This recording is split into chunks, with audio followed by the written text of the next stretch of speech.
சிவா திருச்சிற்றம்பலம். தென்னாடுடைய சிவனை போற்றி, எந்நாட்டவர்க்கும் இறைவா போற்றி.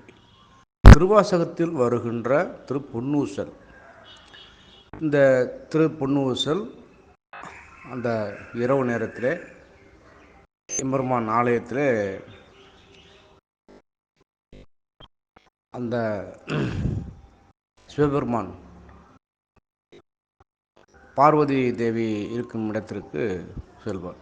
நமச்சிவாய வாழ்க, சிவசிவ. அப்போது பகல் பொழுது முழுவதுமே பக்தர்களுக்கு, அடியவர்களுக்கு அருள் பாவித்து அந்த இரவு வேளையிலே அம்மை மற்றும் அப்பன் இவர்களே நல்லபடியாக உறங்குவதற்கான அந்த திருத்தாலாட்டு, இதைத்தான் திருப்பொன்னூசல் என்று எம்பெருமான் மாணிக்கவாசக பெருமான் அருளியிருக்கிறார். நமச்சிவாய் வாழ்க. மனோதத்துவ ரீதியாக பார்க்கும் பொழுது இது போன்று இந்த திருத்தாலாட்டு என்கின்ற அந்த திருப்பொன்னூசல் நிகழ்விலே அடியவர்கள் பக்தர்கள் கலந்து கொண்டு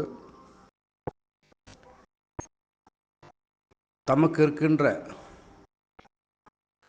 துக்கங்கள், துன்பங்கள், துயரங்கள் இவையெல்லாம் நீங்கி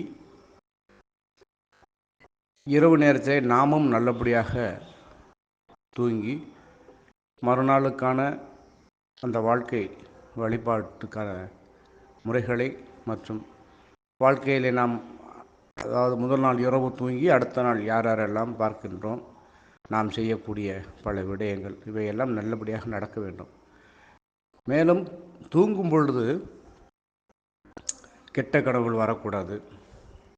குறிப்பாக இந்த நோயுற்றவர்கள் நிம்மதியாக தூங்க வேண்டும். இந்த வழியிலிருந்து மீண்டு இவற்றுக்கெல்லாம் நல்ல ஒரு நிவாரணம். இதுதான் திருப்பொன்னூசல். திருச்சிற்றம்பலம்.